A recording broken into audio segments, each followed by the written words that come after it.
করতে পারে, তা আমরা করলে সমস্যা কি? কোনো সমস্যা নাই। আরে সমস্যা তো আমাকেই। গতকালকেই তো মনে হয় যে আপনাদের বাগেরহাটে রামপালে এক হুজুরের উপরে আক্রমণ করা হয়েছে। আমরা হয়তো ভেবেছিলাম 5 তারিখে জালিম বিদায়, 5 তারিখে উনি দিল্লি চলে গিয়েছেন, এদেশ থেকে হয়তো জালিমরা বিদায় নিয়েছে। আমাদের ধারণা ছিল না যে হয়তো তিনি চলে গিয়েছেন, কিন্তু 2-4টা জালিম এখনো রেখে গিয়েছেন। আমরা স্পষ্ট ভাষায় বলতে চাই, 15 বছর 7 মাস আমরা সহ্য করেছি। বক্তাদের মঞ্চে আক্রমণ করা হয়েছে, মাহফিল বন্ধ করে দেওয়া হয়েছে, আলেমদেরকে হেনস্থা করা হয়েছে, মাহফিল ময়দান থেকে তুলে নিয়ে গিয়ে জেলখানায় বন্দী করা হয়েছে, মৃত্যু কারাদণ্ড দেওয়া হয়েছে, প্রিয় রাহাবারদেরকে ফাঁসির কাস্টে ঝুলিয়ে দেওয়া হয়েছে, প্রিয় মুফাসসিরকে মিথ্যা অসুস্থ সাজিয়ে ভারতের প্রেসক্রিপশনে ছাত্রলীগের ডাক্তার দ্বারা ইনজেকশন পুশ করে মেরেছে। প্রিয় মুফাসসিরের বিরুদ্ধে খুলনাতে স্লোগান দিয়েছিল মাটি দিতে দিবে না। সকল কিছু সহ্য করে নিয়েছি। নতুন করে যদি কেউ কোরআনের বাধা দিতে আসে, কসম আল্লাহি আর সহ্য করা হবে না। তারা যদি বাধা দিতে আসে, আমরাও হাতের স্বাধীনতা দিয়ে দেবো। কথা কোন ঠিক কিনা? কারণ অনেক সহ্য করা হয়েছে। বাংলাদেশ আর কোরআনের বিরুদ্ধে যারা আসবে, এদের সাথে আর কোনো কম্প্রোমাইজ নেই, আর কোনো কম্প্রোমাইজ চলবে না। কথা কোন ঠিক কিনা?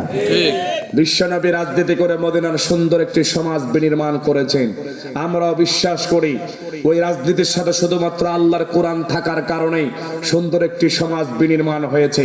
এখনো যদি আমরা রাজনীতির সাথে এই কোরআনটা যদি মিলে দিতে পারি, কোরআনটা যদি সংযুক্ত করতে পারি, কোরআনটা যদি সাথে নিতে পারি, উল্লেখযোগ্য এই কোরআন আপনি ইউনিয়ন পরিষদে ঢুকিয়ে দেন, এই কোরআন আপনি উপজেলা পরিষদে ঢুকিয়ে দেন, এই কোরআন আপনি পৌর কার্যালয়ে ঢুকিয়ে দেন, এই কোরআন আপনি ওসির কার্যালয়ে ঢুকিয়ে দেন, ডিসির কার্যালয়ে ঢুকিয়ে দেন, এসপির কার্যালয়ে ঢুকিয়ে দেন, মন্ত্রী কার্যালয়ে ঢুকিয়ে দেন, এমপির কার্যালয়ে ঢুকিয়ে দেন, গণভবনে ঢুকিয়ে দেন, পার্লামেন্টে ঢুকিয়ে দেন।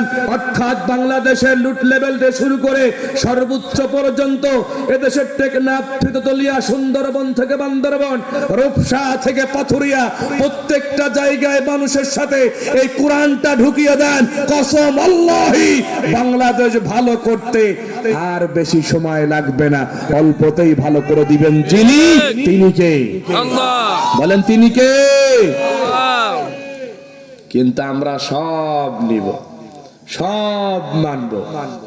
এই যে কয়েকদিন পরে রোজা শুরু হবে, হাফেজ সাহেবদের তেলাওয়াত দিয়ে আমরা তারাবি পড়বো। কত সুন্দর, আহা চমৎকার তেলাওয়াত। হুজুর আরেকটু তেলাওয়াত করো, আরেকটু করো তেলাওয়াত। ওর কণ্ঠ ভালো দেখে তোমরা নিয়োগ দিও। আরে মসজিদে কোরআন তেলাওয়াত শুনতে যদি আপনার সুমধুর লাগে, ভালো লাগে, তৃপ্তি পান, আল্লাহি আল্লাহর কসম এই কোরআনটা পার্লামেন্টে নেন, এই জাতির সব মানুষ তৃপ্তি পাবে। কথা কোন ঠিক কেন? কিন্তু আমরা জায়গা মতো কোরআন নিব না, জায়গা মতো আমরা কোরআন নিব না। এই জন্য আমি বলেছি 12টার কথা, পাশে আমার দায়িত্বশীল বসে আছে। আমরা আসলেই রাত বেশি গভীর করার পক্ষে আমি নয়। কালকে আবার আমি অসুস্থ, প্রচুর অসুস্থ।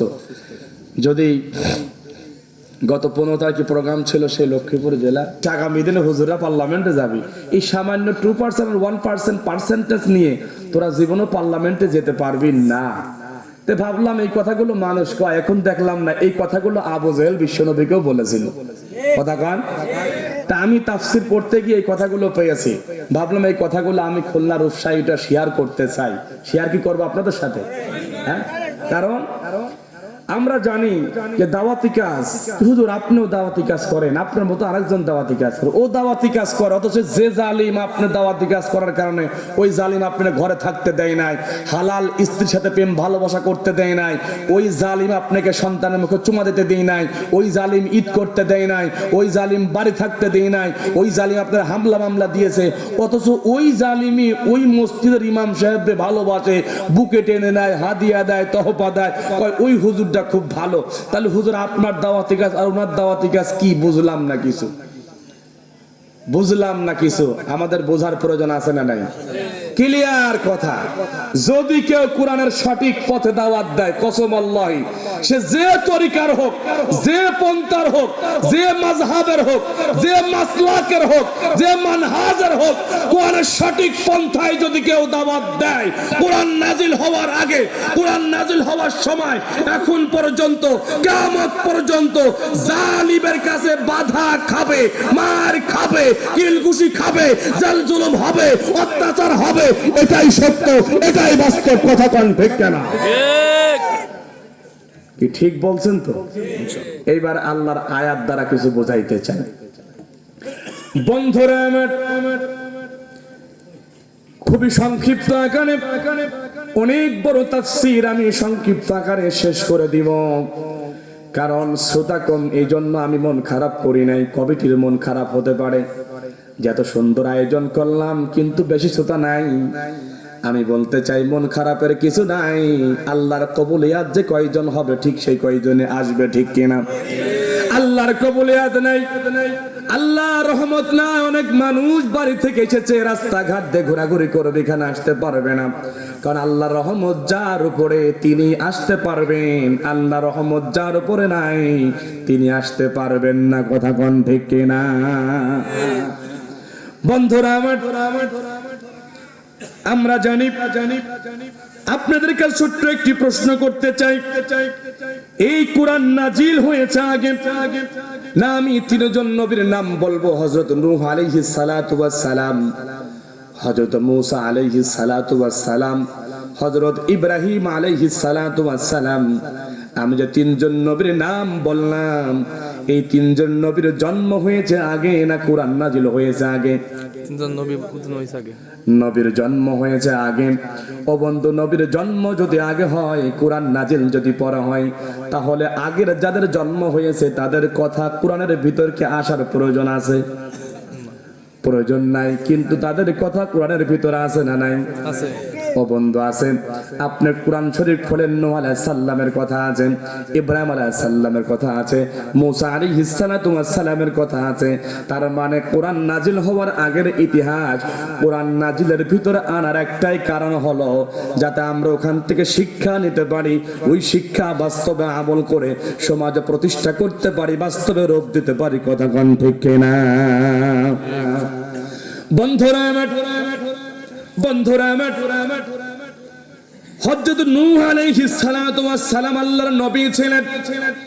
আল্লাহর দাওয়াতি কাজগুলা করতেন, মানুষ তার বেশি নাই, একাই দাওয়াতি কাজ করতেন, মানুষদেরকে বুঝাতেন। ও বন্ধু, নূহ আলাইহিস সালামের দাওয়াত অনেকেই গ্রহণ করেছেন, অনেকেই মুনাফিক করতেন। আর নূহ আলাইহিস সালাম যখন দাওয়াতি কাজ করেন তখন ক্ষমতায় ছিলেন একজন শয়তান, বাটপার, স্বৈরা শাসক। ও বন্ধু, স্বৈরা শাসক ক্ষমতায় রয়েছে। হঠাৎ করে একজন কর্মী গিয়ে বললেন, আপনি তো ক্ষমতার চেয়ারে বসে আছেন, নূহর নাম কি শুনেছেন? কয় হ্যাঁ, নাম শুনেছি, খুব ভদ্র মানুষ, সুন্দর মানুষ, কারোর সাথে গাঞ্জাম ফেসাদ বাঁধায় না। কর্মী এইবার নেতারে কয়, আপনি যারে ভদ্র বললেন সেই ভদ্র মানুষটাই কিন্তু আপনার বিরুদ্ধে অবস্থান নিয়েছে, আপনার বিরুদ্ধে প্রচার চালাচ্ছে, আপনার বিরুদ্ধে মানুষদের বুঝাচ্ছে। এইবার বিশ্বাস করে না। কয় বিশ্বাস না করলে আবার কিছু করার নাই, আপনি দেখতে পারবেন আস্তে আস্তে অনেক কর্মী আপনার দিক থেকে চলে যাবেন। এইবার কথা মতোই নূহ আলাইহিস সালামের কথা মতো তাকে ডেকে আনা হলো, কর্মীর কথা মতো নূহ আলাইহিস সালামকে ডেকে আনা হলো। ডেকে আনার পরে বলছেন, নূহ তুমি তো খুব ভদ্র মানুষ, তোমাকে খুব ভালোবাসি, মহব্বত করি, সমাজের মানুষ তোমারে ভালো বলে, তুমি নাকি আমার বিরুদ্ধে কথা বলছো, তুমি নাকি আমার বিরুদ্ধে প্রচার চালাচ্ছ, তুমি নাকি আমার বিরুদ্ধে আর একটা শক্তি দাঁড় করাচ্ছ। নূহ আলাইহিস সালাম আল্লাহর কসম করে বলছে, আপনার বিরুদ্ধে কোনো কথা বলি নাই, আপনার বিরুদ্ধে একটা কথা উচ্চারণ করি নাই। এইবার কর্মীকে বলে, তুমি যে বললেন নূহ তোমার বিরুদ্ধে অবস্থান নিয়েছে, এইবার তিনি বলে আপনার বিরুদ্ধে অবস্থান ওই তো ওইভাবে নেই নাই, কিন্তু বলেছেন যারা জালিম, জালিমের সাথে কোনো কম্প্রোমাইজ নাই, যারা চুরি বাটপারি করে ক্ষমতায় বসে ওদের সাথে কোনো সম্পর্ক নাই, যারা ভোট চুরি করে তাদের সাথে কোনো সম্পর্ক নাই, যারা ভোট একটার জায়গায় অধিক সিল দিয়ে নেতাদেরকে নির্বাচিত করায়, বিরোধী শক্তিদেরকে কেন্দ্র যেতে দেয় না, বাড়ি বাড়ি হুমকি দেয়, ওদের সাথে কোনো কম্প্রোমাইজ নাই, ওদের সাথে কোনো সম্পর্ক নাই, ওদের বিরুদ্ধে আল্লাহর জমিন, আল্লাহর আইন চলবে, বিধান চলবে, আল্লাহর একত্ববাদ চলবে, এই কথাগুলো তিনি বলেছেন। এইবার সৈরা শাসক কয় নূহ, তুমি আমার নাম বলো নাই এটা সত্য, কিন্তু যে কথাগুলো বলেছো প্রতিটা কথাই তো আমার বিরুদ্ধে, কারণ আমি তো ভোট চুরি করেছি, আমার নেতারাই ভোট কাটছাট করেছে, আমি তো জোর করেছি আরে বসেছি, আমি কোনো বিরোধী মতদেরকে আসতে দেই নাই, ভালো মানুষদেরকে ধরে ধরে ভিতরে ঢুকাইছি। কথা পান ঠিক কেনা? আরো যারা বলেন ঠিক কেনা? এইবার নূহকে হুমকি দিয়ে বললেন, নূহ তুমি চুপ করো। ওই সময় সবচেয়ে বড় অস্ত্র ছিলেন পাথর। এখন তো বড় বড় অনেক অস্ত্র বের হয়ে গিয়েছে, কিন্তু নূহ আলাইহিস সালামের সময় সবচেয়ে বড় অস্ত্র ছিল পাথর। এইবার সৈরা শাসক যেটা হুমকি দিয়েছিলেন, রব্বে কারীম হাজার হাজার বছর পরে এসে কোরআনুল কারীমের ভিতরে নূহ আলাইহিস সালামের বিরুদ্ধে জালিমের ওই হুমকিটাই এই কোরআনুল কারীমের ভিতরে রেকর্ড করে জানিয়ে দিয়েছেন। ক্বালু লা ইল্লাম তানতাহি ইয়া নূহ লাতাকুনান্না মিনাল মারজুমিন। বলুন আল্লাহু আকবার। নূহ আলাইহিস সালামকে বললেন, নূহ তুমি যদি তোমার মিশনটা অফ করো না করো, তোমার মিশন যদি বন্ধ না করো, তোমার মুখ যদি তুমি থামিয়ে না দাও, ও নূহ তুমি তো হয়তো আমার ক্ষমতা সম্পর্কে আইডিয়া নাই। ওই যে পাথর দেখছো, ওই পাথর মেরে তোমার শেষ করে দিব, নিচ্ছিন্ন করে দিব, শেষ করে দিব। নূহ আলাইহিস সালাম বলে, পাথরের হুমকি দেখায় কোনো লাভ নেই, আমি নূহ একবার আল্লাহর পথ চিনেছি, আল্লাহর পথে দাওয়াত দিচ্ছি, এই জীবন দিতে প্রস্তুত, কিন্তু দাওয়াতি কাজ বন্ধ করতে প্রস্তুত নয়। জোরে জোরে কোন সুবহানাল্লাহ। নূহ আলাইহিস সালাম কি পাথরের হুমকি পেয়ে দাওয়াতি কাজ বন্ধ করেছিল? কথা বলেন, বন্ধ করেছিল? ও বন্ধু, ওই দিন নূহ আলাইহিস সালামের বিরুদ্ধে জালিম অবস্থান নিয়ে ওই হুমকি দিয়েছিলেন। আজকে হয়তো পাথর নাই, আমরা যখন দাওয়াতি কাজ করি, মানুষদেরকে দ্বীন বুঝাই, এই কোরআন গুলো যখন আমরা বুঝাই, আসো আমরা আল্লাহর জমিন আল্লাহর দ্বীন কায়েম করি, কত জালিম গুলো আমাদের বিরুদ্ধে অবস্থান নেয়, মঞ্চে উঠে আমাদেরকে ধাক্কা ধাক্কি করে, আমাদেরকে হেনস্থা করে, মাহফিল 144 জারি করে দেয়, মাহফিল গুলা বন্ধ করে দেয়, আর বলে যদি তুমি এই কথাগুলো বলো তোমার কিন্তু খবর আছে। কথা কোন ঠিক কিনা? ঠিক। এরকম শক্তি আছে না নাই? আছে। অবন্ধ এরকম শক্তি আছে। নূহ আলাইহিস সালামের বিরুদ্ধে ওই অবস্থানগুলো নিয়েছিলেন। তার মানে কোরআন নাজিল হওয়ার আগেও যারা আল্লাহর পথে দাওয়াতি কাজ করেছে তাদের উপরে জুলুম, নির্যাতন, অত্যাচার ছিল কি ছিল না? ছিল। এইবার আসলে আল্লাহর নবী মুসা আলাইহিস সালাতু ওয়াস সালাম, আল্লাহর নবী মুসা আলাইহিস সালাতু ওয়াস সালাম, এই মুসা ফিরআউনের বাড়িতে বড় হয়েছে, ফিরআউনের খাবারগুলো তিনি খেয়েছেন, ফিরআউনের বাড়িতে লালন পালন হয়েছে, ফিরআউনি মানুষ করেছেন। শুধু তাই নয়, তাফসীরের ভিতরে পাওয়া যায় মুসা আলাইহিস সালামকে লালন পালন করার জন্য মুসার মাকে ফিরআউন 3টা পুরস্কার দিয়েছিলেন। কথা বলেন কয়টা? 3টা পুরস্কার। এই 3টা পুরস্কারকে আপনারা শুনতে চান? শুনতে চান?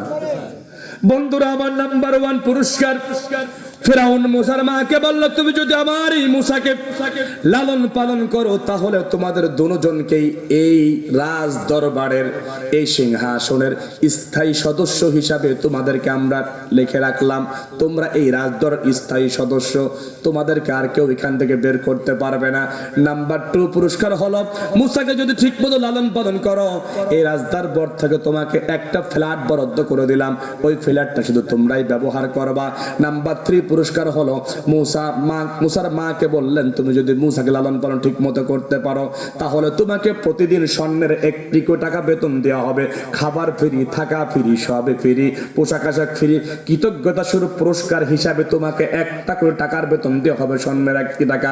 মুফাসসির গণনা ব্যাখ্যা করেছেন, ওই স্বর্ণের 1 কোটি টাকা আজকে বাজার দর মূল্য হলো প্রায় 15 থেকে 20,000 টাকা, আমি ধরে নিলাম 10,000 টাকা। তার মানে প্রতিদিন মুসার মাকে 10,000 টাকা আপনি ফিরআউন বেতন দিয়ে মুসাকে লালন পালন করাইছে। 10 করে ধরলেও মাসে 3 লক্ষ টাকা, 3 লক্ষ টাকা বেতন দিয়ে মুসাকে লালন পালন করাইছে। তার মানে ফিরআউন মুসাকে কি ভালো কম বেসেছে না বেশি বেসেছে? কথা কন। বেশি বেসেছে। এই ভালোবাসা কি শেষ পর্যন্ত ছিল? কথা কন, এই ভালোবাসা শেষ পর্যন্ত ছিল না। কারণ মুসা যেদিন সিদ্ধান্ত নিয়েছে জমির যার, আইন চলবে তার, বিধান চলবে তার, একত্ববাদ চলবে তার, কোন ফিরাউনের আইন চলতে পারে না। ওই দিন ফিরাউন মুসার বিরুদ্ধে অবস্থান নিয়েছে। কথা কন ঠিক না? আমরাও দেখেছি আল্লামা সাঈদী ওই দিন পর্যন্ত ভালো ছিলেন, যেই দিন পর্যন্ত আল্লাহর জমিনে দ্বীন কায়েমের জন্য জামাত ইসলামীতে আসেন নাই, তার একদিন পর্যন্ত এদেশের প্রত্যেকটা মানুষ ভালোবেসেছেন, সরকার মহব্বত করেছেন, সরকার স্যালুট দিয়েছেন। যেই দিন আল্লামা সাঈদী সিদ্ধান্ত নিয়েছেন জমিন যার, আইন চলবে তার, বিধান চলবে তার, আল্লাহর জমিনে আল্লাহর আইন বাস্তবায়ন করার জন্য আমাকে পার্লামেন্টে যেতে হবে, আমাকে এমপি হতে হবে, আমাকে আইন পাস করতে হবে।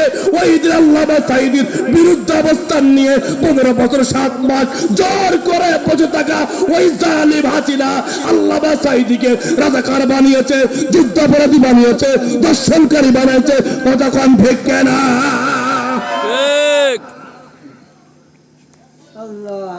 কথা কি ঠিক আছে?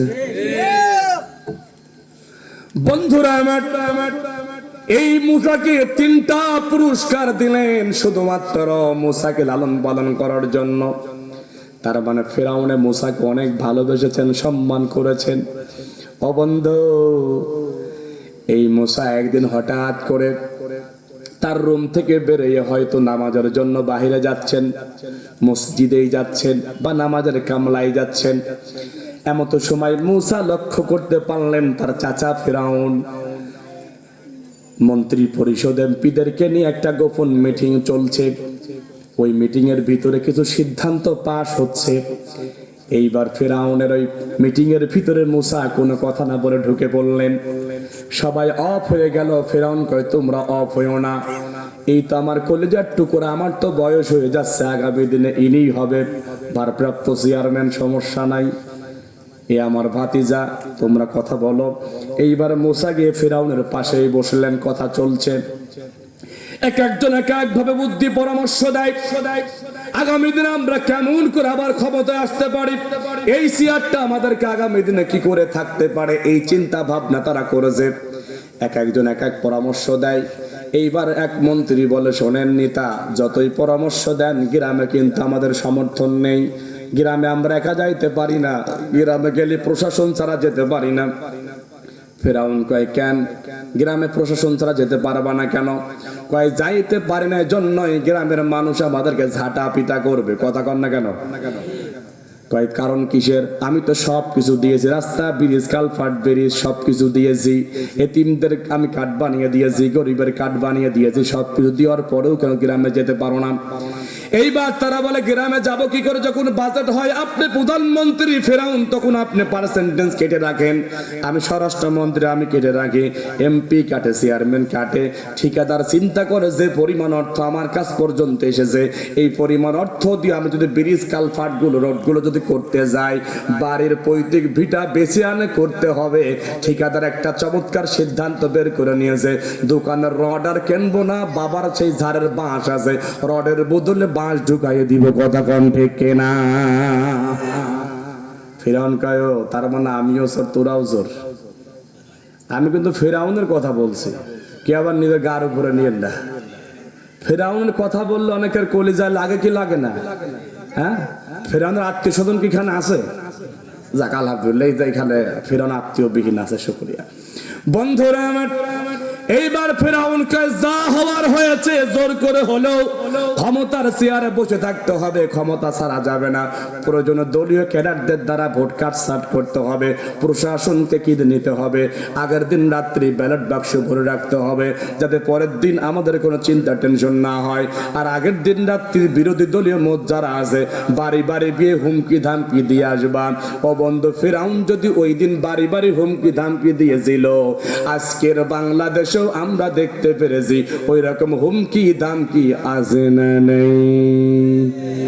ও ও বন্ধু, ফেরাউন আগের রাত্রি হুমকি দিয়েছিল, বাংলাদেশেও যারা মানুষের বাড়ি বাড়ি হুমকি দিয়েছে, চেহারা অন্যরকম হতে পারে, নাম অন্যরকম হতে পারে, ফেরাউনের চরিত্র সাথে মিলে গেলে আমরা ধরে নেব ওটা টাটকা ফেরাউনের বংশধর বা ফেরাউনের খালাতো মামাতো চাচাতো ফুফাতো ভাই বোন। কথা কন ঠিক কিনা?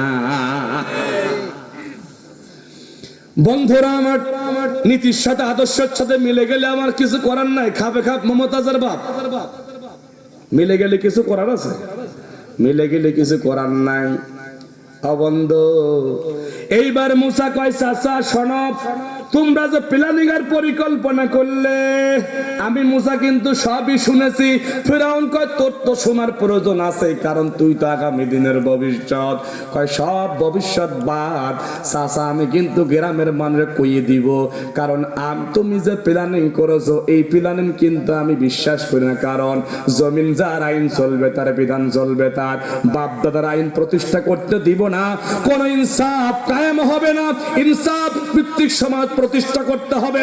কোন প্রকার বৈষম্য থাকবে না, দুর্নীতি থাকবে না, জুলুম থাকবে না। সুন্দর সমাজ বিনির্মাণ করার জন্য যার যার স্থান থেকে কাজ চালাবেন, জনগণের অধিকারগুলো ফেরাইয়ে দিবেন। জনগণের বাক স্বাধীনতা আছে, ভোটের অধিকারগুলো ফেরাইয়ে দিবেন। ফেরাউন কয় মুসা, তুই না মোল্লা মৌলবি, তুই না মসজিদ ইমামতি করিস, তোর আবার রাজনীতি করা লাগবে কেন? কিছু সময় আগে কিন্তু বলল তুই আগামী দিনের ভাইস চেয়ারম্যান। আর যেই ওর বিরুদ্ধে কথাগুলো গিয়েছে, কই তুই না মোল্লা মৌলবি, তোর নির্বাচন করা লাগবে কে, তোর রাজনীতি করা লাগবে কে, তোর দেশ নিয়ে ভাবা লাগবে কে? তুই মসজিদ নিয়ে আসিস, মসজিদ নিয়ে থাক, তোর কি বেতন বানানো লাগবে? মসজিদ কি দোতলা করে দেওয়া লাগবে? ফেরাউন কয় বেতনও লাগবে না, দোতলাও লাগবে না, আমার লাগবে না ইনসাফ ভিত্তিক সমাজ। ওই সমাজে কোনো বৈষম্য থাকবে না, ওই সমাজের মেধা থাকবে, যোগ্যতা থাকবে, সেই যোগ্য স্থানে বসবে, দলীয়কে পরিচয় দিয়ে কোনো জায়গা বসতে পারবে না। কথা কন ঠিক কিনা? ফিরাউন ওই দিন বলল, তুমি ইসলামের রাজনীতি শুরু করেছো, মোল্লা মৌলবীরা এখন রাজনীতি শুরু করেছো।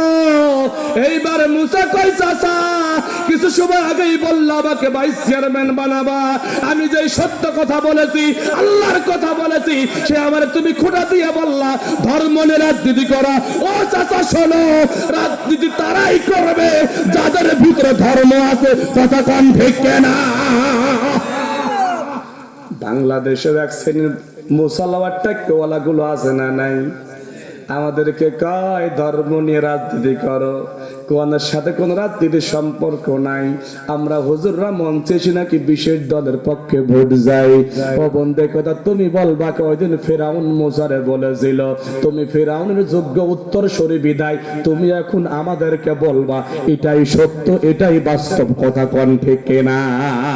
তোমরা যত বলবা, তোমরা যত বলবা, তোমরা যত ঘৃণা ছড়াবা, কসম আল্লাহি এই জাতি তোমাদেরকে তত ডাস্টবিনে নিক্ষেপ করবে। কথা কোন ঠিক কিনা? বন্ধুরা আমার, এইবার দেখেন মুসা আলাইহিস সালাতু ওয়াস সালামের বিরুদ্ধে ফেরাউনের অ্যাকশন শুরু হয়ে গেল। আহাবে, এই মুসাকে কয়টা পুরস্কার দিয়েছিলেন? কথা কোন? তিনটা। শুধুমাত্র রাজনৈতিক কারণ, তার আদর্শের বাহিরে আল্লাহর আদর্শ প্রতিষ্ঠা করবে, আল্লাহর দ্বীন বাস্তবায়ন করবে, এজন্য চাচাও বিপক্ষে গিয়েছে। এরকম চাচাও আজকের সমাজে আছে না নাই? ভাতিজার বিপক্ষে চাচা দাঁড়ায়, এমন চাচা আছে না নাই? আছে, খুলনা তো আছে, এই গ্রামে আছে আবার। বন্ধুরা আমার, এবার মুসার বিরুদ্ধে অ্যাকশন শুরু হয়ে গেল। মুসা তুই চুপ করবি? কয় চাচা না, চুপ করতে পারবো না। কয় তোর গায়ে যে পোশাক ওটাও কিন্তু আমি দিয়েছি, তুমি দিতে পারো, সমস্যা নাই, কিন্তু আমার মুখ অফ হবে না। এবার আল্লাহ তাআলার ওই কথাগুলো কোরআনুল কারীমের ভিতরে জানিয়ে দিয়েছেন। ক্বালাত লা ইন ইত্তাখাযতা ইলাহান গায়রি লা আজআলান্নাকা বিনাল মাসজুদিন। বলুন আল্লাহু আকবার। বন্ধুরা, ফিরআউন বলল, হ্যাঁ মুসা, আল্লাহর পথ থেকে ফিরে আসো, আল্লাহর পথ ছেড়ে দাও। আল্লাহর পথ থেকে ফিরে আসো। কয় চাচা জীবন দিব তা ফিরতে পারবো না, সুবহানাল্লাহ কোন। কয় তুমি যদি আল্লাহর পথ থেকে ফিরে আসতে না পারো তাহলে তোমার খবর আছে। ও বন্ধু, এই কথার জায়গা আমার একটা কথা মনে পড়ে গেল, যদি অনুমতি দেন তাহলে বলতে পারি। আল্লামা সাঈদীকে আপনারা চিনেন? খুব খারাপ মানুষ। হ্যাঁ, ভালো মানুষ হলে বিষ করে ইঞ্জেকশন দিয়ে মারে। ফিরাউনের দলে। এই খুলনাতে তার একটা মাদ্রাসা আছে না নাই? আহারে, মাদ্রাসা যেমন সুন্দর তিনিও তেমন সুন্দর ছিলেন। ও বন্ধু, কত মানুষ কত গানের প্যান্ডেল উদ্বোধন করে যায়। আমরা কত নেতাকে দেখেছি 15 বছর ধরে মাহফিল চলে নাই, বাড়ির পাশে মাহফিল বন্ধ করে দিয়েছে, কিন্তু বাড়ির পাশে গানও 1 বছরও বন্ধ হয় নাই, এমন নেতা আছে না নাই? আল্লামা সাঈদীর 3 নাম্বার ছেলে শায়েখ মাসুদ সাঈদী, আমার সাথে অনেক ভালো সম্পর্ক। এই মাসুদ সাঈদীর সাথে আমার প্রোগ্রাম ছিল পিরোজপুর অনেক গোলাম। একটা প্রোগ্রামে আমার পূর্বে উনি বক্তব্য দিয়েছেন, ভাইও মনে হয় ছিল ওই দিন। আল্লামা সাঈদীর ছেলে বলছেন যে আপনারা একটা কথা শুনুন, আপনাদের এই প্রিয় মুফাসসিরকে যখন গ্রেফতার করা হলো, রিমান্ড হয়ে গেল, হঠাৎ করে একদিন আল্লামা সাঈদীকে একটা অফিসে নিয়ে আসা হলো। আমরা তার আত্মীয় স্বজন, আমাদেরকেও ডাকা হলো। আমরা ওই সময় রফিক বিন সাঈদও বেঁচে ছিলেন, তাকেও ডাকা হয়েছে। এইবার সরকারের পক্ষ থেকে আল্লামা সাঈদীকে বলা হলো আপনাকে আমরা ছেড়ে দিব, সসম্মানে ছেড়ে দিব, আমরা আপনাকে আর রাখবো না। আল্লামা সাঈদী বলেন আপনারা আমাকে গ্রেফতার করলেন, রিমান্ডে দিলেন, কেন ছেড়ে দিবেন? কারণটা কি? কয় শোনেন, আপনাকে ছেড়ে দিয়ে আপনি যদি চান বাংলাদেশে কোনো মন্ত্রিত্ব চান তা দিয়ে দিব, নির্দিষ্ট করে বলবো না, আপনি যে মন্ত্রিত্ব চান সেটাই আমরা দিয়ে দিব। আপনি যদি চান বাংলাদেশের বিরোধী দলের নেতা হয়ে থাকবেন, তাও আমরা বানিয়ে দিব। আপনি যদি চান দেশের বাইরে যাবেন, তাও আমরা পাঠিয়ে দিব। আপনি বাড়ি গাড়ি টাকা পয়সা আপনি আপনার গোষ্ঠীর 14 গোষ্ঠী বসে খাবেন কিয়ামত পর্যন্ত, সেটা করে দিব। আল্লামা সাঈদী কয় এত কিছু কেন দিবেন? কারণ হলো 2টা। কয়টা কারণ? কারণ হলো 2টা, ভালো করে খেয়াল করবেন। ওই দিন ফিরাউনও বলেছিলেন আল্লাহর দাওয়াতি কাজ বন্ধ কর, আল্লাহর পথের দলটা ছেড়ে দে। এইদিকে দেখো ফিরাউনের একটা বোনও বাংলাদেশে ছিল। ওইটা কয় কারণ হলো 2টা। কয়টা? কারণ হলো 2টা। এটা কিন্তু আমার বানানো কথা নয়, এটা মাসুদ ভাইয়ের মুখের কথাটা আমি কপি করে এখানে বলছি। বন্ধুরা আমার, নাম্বার 1 কারণ হলো আপনি প্রথমেই যে দলটি করেন বাংলাদেশ জামাত ইসলামী ছেড়ে দিতে হবে। সাঈদী সাহেব বলে দ্বিতীয় কারণ। কয় দ্বিতীয় কারণ আপনাকে ছেড়ে দিব, আপনি দেশের বাহিরে আর কোথাও কোরআনের কথাগুলো আপনি বলতে পারবেন না। এই 2টা কাজ যদি আপনি মেনে নিতে পারেন, আপনার কোনো অভাব হবে না। আল্লামা সাঈদী ওই দিন নাকি মুস্কি হেসে দিয়ে বলেছিলেন তোমরা মানুষ চিনতে ভুল করেছো, হুজুর চিনতে ভুল করেছো। আল্লামা সাঈদী যেদিন ইকামতের দিন বুঝেছে, যেদিন আল্লাহর জমিন আল্লাহর দিন কায়েমের দীপ্ত শপথ নিয়েছে, ওই দিন তিনি বুঝে নিয়েছেন, বুঝতে পেরেছেন হয়তো এই দিনের জন্য জীবনটা কুরবানি করা লাগতে পারে, ফাঁসির কাছে ঝুলা লাগতে পারে। আর আমাদের মৃত্যু দেখায় তো ভয় নাই, মৃত্যু দেখায় কোনো লাভ নেই। আমরা তো এই বাবার সন্তান, যে বাবাকে জ্বলন্ত অগ্নিকাণ্ডে নিক্ষেপ করা হয়েছে, ওই অগ্নিকাণ্ডের ভিতরেও আমার বাবা মাথা নত করেন নাই। আমরা ওই বাবার সন্তান, আমরা ওখানে জালিমের কাছে মাথা নত করব না। কথা কোন ঠিক কেনা? বন্ধুরা আমার, ওই দিন ফিরাউন মুসারে বলল চলে আয়, কয় পারবো না। এদিনও ফিরাউনের বোনটা কয় ফিরে আয়, কয় পারবো না। কারণ আল্লাহর ভয় যার ভিতরে আছে, আল্লাহর ভয় যার ভিতরে আছে, আল্লাহর জমিনে দিন কায়েমের জন্য শত জুলুম নির্যাতন অত্যাচার দিয়ে আল্লাহর পক্ষের শক্তিকে ঠেকানো যাবে না। ও বন্ধু, ওই দিন একজন বলছিলেন আহারে সারা বাংলাদেশে কত আলেমদের জেল জুলুম অত্যাচার নির্যাতন করলেন, তারপরেও তো এদের কর্মীগুলা কমে না। এত কর্মী কোন থেকে আসে? আমরা বলি কর্মী কমবেও না, কমবেও না। তোমরা আমাদের পার্সেন্টেজ নির্ণয় করে দিতে পারো। আল্লাহ কয় পার্সেন্টেজ তোটা বিষয় নয়, আল্লাহর জমিনে দিন কায়েমের জন্য মাঠে না, বিজয় দেব কি না দেব এই দায়িত্ব তোদের না, এই দায়িত্ব একজনের, তিনি কে? এই কথাটা পরে আসছি। এইবার মুসার বিরুদ্ধে সিদ্ধান্তটা নিলেন ফেরাউন। আল্লাহ তাআলা কোরআনুল কারীমের ভিতরে সেটা জানিয়ে দিয়েছেন, ক্বালা ইনিত্তাখাযতা ইলাহান গায়রি লা জাআলান্নাকা মিনাল মাসজুনিন। মুসা চুপ কর, দাওয়াতি কাজ থেকে ফিরে আয়, আল্লাহর পথ থেকে ফিরে আয়। মুসা কয় সম্ভব না, অসম্ভব, কোশ্চেন কালেও আসতে পারবো না। সুবহানাল্লাহ কোন। আমাদের উপরে যদি এই জুলুম নির্যাতন আসে আমরা কি ফিরে যাব না? কথা কন। কারণ আল্লাহর পথ কোনটা? কথা কন। আল্লাহর পথ যদি কোরআনের পথ হয়, এই কোরআনের বাইরে তো মত আছে, তন্ত্র আছে, দল আছে, সংগঠন আছে, সবগুলোই হারাম। কথা কন ঠিক কিনা? একমাত্র সঠিক পথ হলো কার পথ? কথা কন। কোরআন। কোন সন্দেহ আছে? যেখানে কোরআন নাই সেখানে আমার বাপ থাকলো আমি নাই। কথা কন। যেখানে কোরআন নাই, যেখানে কোরআন নাই সেখানে আমার জন্মদাতা পিতা থাকলো আমি। যেমন ইব্রাহিমের বাবা আজর ছিল রাষ্ট্র পর্যায়ে। ইব্রাহিম কা যেখানে আল্লাহ নাই, যেখানে দিন নাই, যেখানে ইসলাম নাই, সেখানে আমার বাবা থাকলো আমি নাই। আমরা কই বাবার সন্তান হয়ে বলতে পারবো না যেখানে দিন নাই, যেখানে কোরআন নাই, যেখানে ইসলাম নাই, যেখানে ইসলামী আন্দোলন নাই, সেখানে আমার বাপ চাচা থাকলেও অত্যন্ত পক্ষে আমি নাই। এটাকে শপথ করা যাবে?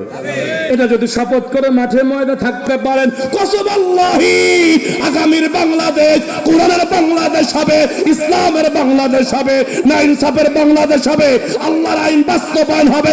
এটা কেউ মিথ্যা ভুল প্রমাণ করতে পারবে না। কথা কোন ঠিক কিনা? এইবার মুসা যখন থামলেন না, ফেরাউন সিদ্ধান্ত নিল, শোন তুই তো ভাতিজা, তোর তো আর মারি ফেলতে পারছে না, তোর দেশ থেকে বের করে দিব। মুসা সিদ্ধান্ত নিল আল্লাহর হুকুমে, ঠিক আছে আমিও বেরো যাব। এইবার মুসা দল বল নিয়ে সামনের দিকে আগাইতে আগাইতে সামনে দেখে বিশাল লোহিত সাগর। এই সাগর দেখার পরে মুসার কিছু কর্মীরা বলে, মুসা, ও মুসা, আসো আমরা একটু আত্মসমর্পণ করি, আসো আমরা একটু তাদের কাছে ক্ষমা চাই, আসো আমরা একটু তাদের কাছে মাফ চাই। মুসা আলাইহিস সালাম কয়, কেন মাফ চাওয়া লাগবে? কয় আপনি কি চোখ নাই? ডান দিকে খেয়াল করেন। এইবার মুসা ডান দিকে তাকায় দেখে ফিরাউনের বাহিনী। কয় বাম দিকে তাকান, বাম দিকে তাকায় দেখে ফিরাউনের বাহিনী। কয় মুসা পিছনে তাকাও, মুসা পিছনে তাকায় দেখে ফিরাউন নিজেই তার বাহিনী নিয়ে আসছে। কয় সামনে তাকাও, সামনে বিশাল লোহিত সাগর, তিন দিকে বাহিনী, একদিকে সাগর, বিপদ কম না বেশি? এত কঠিন বিপদের সময় মুসা মুস্কি মুস্কি হাসে।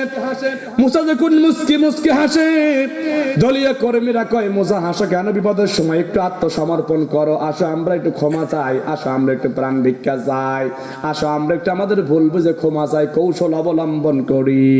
মুসা কয়, কৌশল অবলম্বন করে লাভ নাই, কৌশল অবলম্বন করে কোনো লাভ নাই। বিপদ যত কাছে চলে আসবে, বিপদ যত ঘনিয়ে আসবে, আল্লাহর রহমত তত দ্রুত আসবে। কথা কোন ঠিক কিনা? এই বাংলাদেশে আমরা একটা পার্টি নামে একটা দল দেখেছি, ওরাও মনে করেছিল এই জালিম হয়তো বিদায় নেবে না। তারা আমাদের রাহবারদেরকে বলেছিলেন, আসলে আমরা একটু ভুলের জন্য ক্ষমা চাই, আসলে আমরা একটু আত্মসমর্পণ করি। ওরা কয় না, জালিমের জুলুম ইস্তেমরুলার যত তীব্র হবে, আল্লাহর রহমত তত দ্রুত ফিরে আসবে। কথা কোন ঠিক কিনা?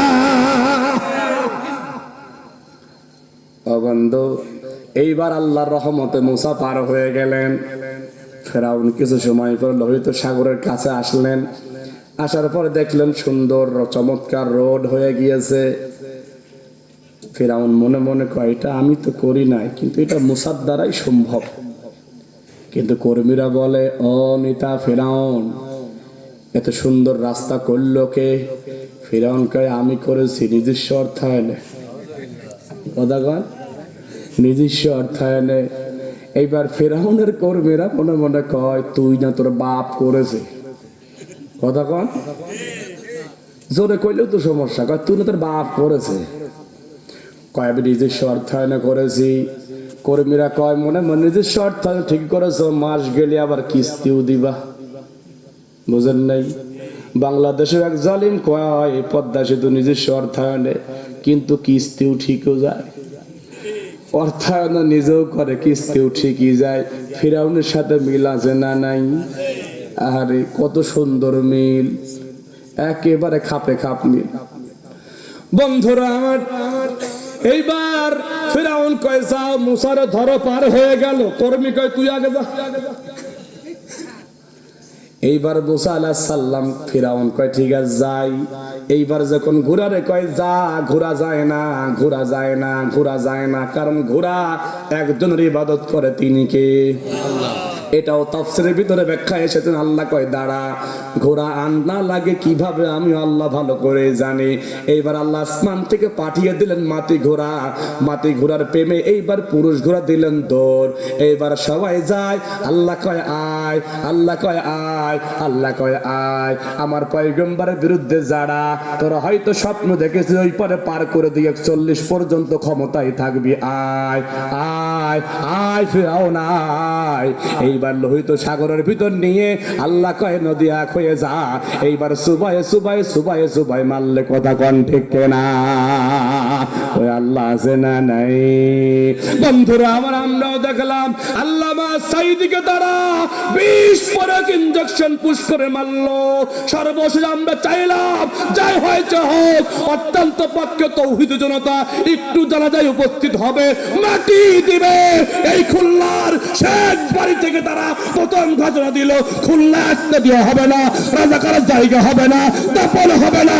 আল্লাহ কয় তোরা ঘোষণা দিয়েছিস, আমার আল্লাহর ঘোষণা হলো আলেমদেরকে জানা করতে দিস নাই, মাটি দিয়ে বাধাগ্রস্ত করেছিস, আমার আল্লাহর ফয়সালা হলো তোদের জন্য কিয়ামত পর্যন্ত বাংলাদেশে 100 জায়গাও বাংলাদেশে হবে হবে হবে না। এই জন্য কয় শোন, তোরা যাকে মেরে ফেলেছিস 20 বছর আগে কথা বলেছিলেন এমন একটা ঝাঁকুনি দিব, তোমাদের সেই জন্মসূত্র জায়গা মামু বাড়ি দিল্লি গিয়ে পড়বা। ঠিক আছে না? জন্মসূত্র তো ঠিক আছে। এইবার আল্লাহ কয় দাঁড়া, তোরা যে বাড়ি থেকে ঘোষণা দিয়েছিলি আলেমদের বিরুদ্ধে, তোরা হয়তো মনে কর সারা জীবনে এই বাড়ি দাঁড়িয়ে থাকবে না, কারণ 2012, 13, 14, 15 সালে এই যে পাশের জেলা সীমান্তবর্তী এলাকা, এই সাতক্ষীরার 1 তলা 2 তলা 3 তলা বাড়ি আল্লাহ আমার শতককে সরাসরি দেখার সুযোগ করে দিয়েছেন। আমরা দেখেছিলাম দলীয় ক্যাডারদের দ্বারা, প্রশাসনকে দ্বারা বুলডোজার দিয়ে কত আলেমের বাড়িগুলা ভেঙে দিয়েছেন। আল্লাহ কয় তোরা ভেঙেছিস দলীয় কর্মী আর প্রশাসনকে দ্বারা, আর আমার আল্লাহর ফয়সালা হলো যে সকল বাড়ি থেকে আলেমদের বিরুদ্ধে অবস্থান নিয়েছিস, আলেমদের ফাঁসির রায় যেখানে যেখানে লেখা হয়েছে, আমার আল্লাহর ফয়সালা হলো খুলনার শেখ বাড়ি 32 নম্বর সবগুলো এদেশের জনগণ মাটির সাথে মিশিয়ে দিবে। কথা কোন ঠিক না? অনেকে কয় হুজুর এই বাড়িটা ভাঙার দরকার কি ছিল, খুব কষ্ট পাচ্ছে। হ্যাঁ খেলাম, তোমার খুব কষ্ট লাগছে, তুমি সাতক্ষীরাটা একটু ভাববা না? হ্যাঁ